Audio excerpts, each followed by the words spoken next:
Tonight on Duck TV News, we take a look at the new statue on campus. And we update you on this year's crabbing season.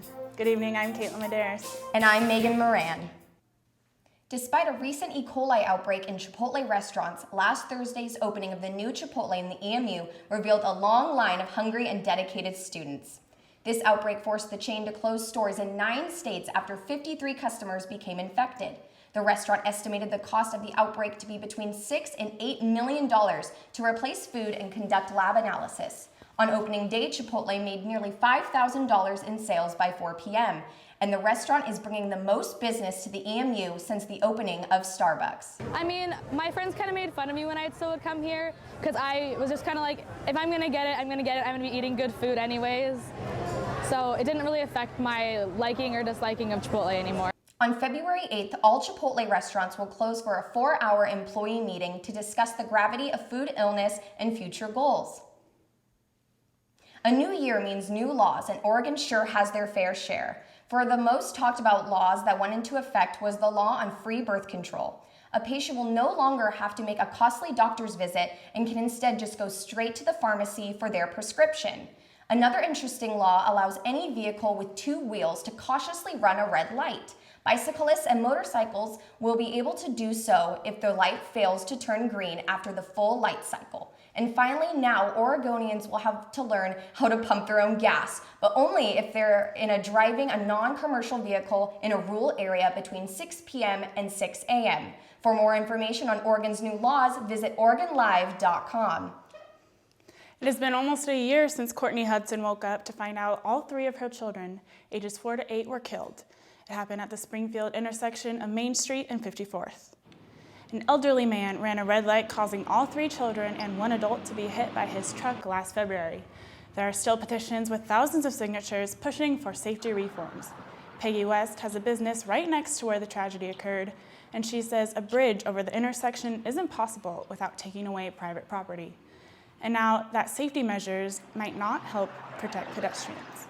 You had the blinking lights like they do on a couple other places on Main Street. People still run them when they're not paying attention.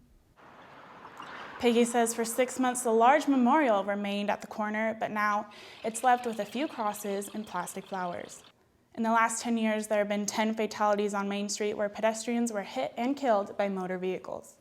Oregon State crustacean is back on the menus and in stores after high levels of naturally occurring marine toxin were found in Dungeness crabs in the past November. Lily Gordon has more.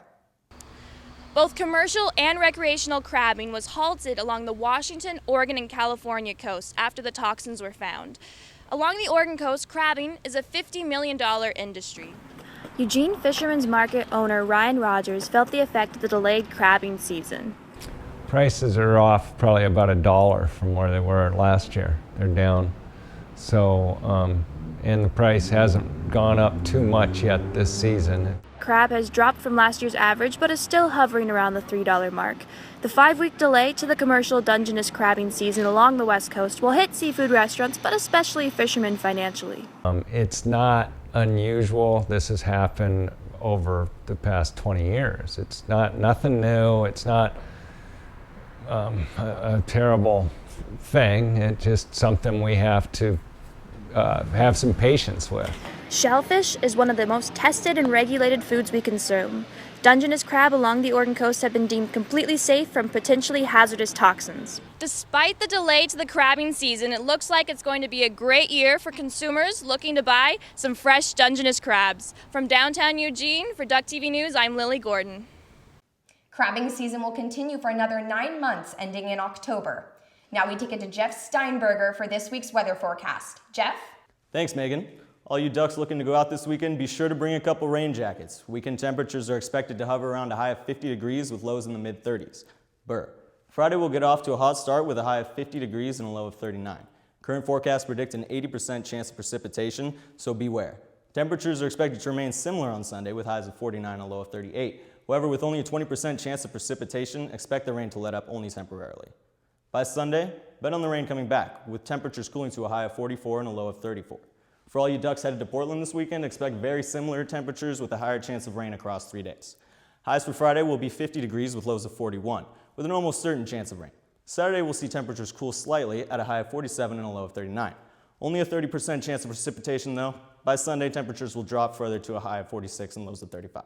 Chances of rain will unfortunately jump back up to 60%. That'll do it for this weekend's forecast. Make sure to stay dry, folks. Back to you guys at the desk. Thanks, Jeff. Eugene City Hall, which has been under reconstruction since 2012, will now cost more than its original $15 million projection. Due to city staff investigating a standard regarding the building's safety during a severe earthquake, the new structure will be upgraded to the Seismic Resistance Essential Facility Standard. This allows people to get out safely and for the building to keep functioning after a quake. It is projected to be completed at the end of this year. Chipotle burritos aren't the only new thing students have to look forward to in the EMU. The UO Cultural Forum hosted another successful Fishbowl Friday this last week at the EMU. At the event, students enjoyed live performances from the university's acclaimed a cappella groups, On the Rocks and Mind the Gap, in addition to concerts by various student musicians. Fishbowl Fridays will be hosted every other Friday and provide $1 coffee or tea or $2 lattes from Starbucks with the purchase of a fishbowl mug. According to organizers, this event was created to increase traffic in the newly renovated EMU and encourage musical traditions at UO. Performances at Fishbowl Friday will vary and eventually take place outdoors when the Oregon weather improves. Have you ever gotten your hair cut at the Red Rooster Barbershop on 13th? Then you may know Pete, the former owner who recently retired, and Cesc Romero has more. I'm standing in front of the Red Rooster Barbershop. This barbershop has been serving the University of Oregon community for over 40 years, and now it is under new ownership from the original owner, Nathan Shields. Shields started up the shop on campus in 1968 and sold it to Pete Peterson shortly after. Now he has repurchased the Red Rooster Barbershop just 2 short weeks ago. And then he called me just a week and a half ago and said, I'm ready to retire and I'll sell you the shop. And I said, okay. So. Shields has been cutting hair in the Eugene community for over 45 years. He has fond memories of the many hairstyles he cut. You know, and if you look at the rooster that I found, it has a lot of flary feathers, and that's what kind of hair the guys had. It was flary hair. Shields plans to keep revolutionizing the barbershop industry and is looking forward to getting back into the swing of things at his original Red Rooster.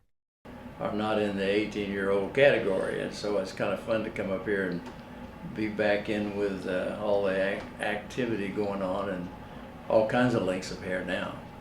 Nathan can't wait to have the clippers back in his hands. This is Cesc reporting for Duck TV News. Back to you guys at the studios. Shields has no plans to retire anytime soon and is looking forward to keeping the Red Rooster legacy alive.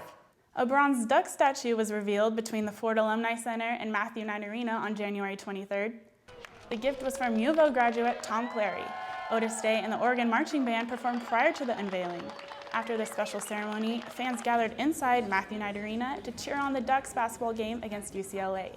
The statue weighs 1,000 pounds and stands 8 feet tall while throwing up the letter O. The duck statue was sculpted by former student Allison Brown in her Troutdale studio. The duck is licensed by Disney and the University of Oregon. Clary proclaimed the day January 23rd as Duck Day. Thank you for joining us tonight on Duck TV News. I'm Caitlin Medeiros. And I'm Megan Moran. Have a good night.